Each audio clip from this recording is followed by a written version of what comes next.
సొరకాయతోటి రొట్టె చేసుకుందామండి. దానికోసం సొరకాయని ఈ విధంగా చెక్కు తీసుకొని చిన్న చిన్నగా ముక్కలుగా కట్ చేసుకొని మిక్సీ జార్లో వేసుకోవచ్చు.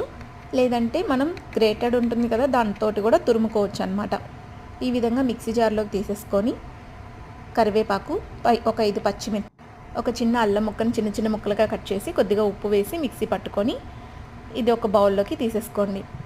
ఇందులో ఒక 5 స్పూన్ల వరకు బియ్యం పిండి పడుతుందండి. కొద్దిగా జీలకర్ర వేసుకొని ఈ కన్సిస్టెన్సీలో కలుపుకోండి. తర్వాత పాన్ పెట్టుకొని అది వేడవ్వకుండానే మన చేయి తడి చేసుకొని ఈ విధంగా పాన్ అంతా స్ప్రెడ్ చేసుకోండి.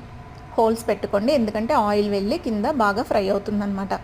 మూత పెట్టుకొని లో ఫ్లేమ్లో ఉడికించుకోండి, ఎందుకంటే మందంగా వేసుకున్నాం కదా, లోపల వరకు ఉడుకుతుంది. వెనక్కి తిప్పుకొని కొద్దిగా ఆయిల్ దాని మీద స్ప్రెడ్ చేసుకోండి.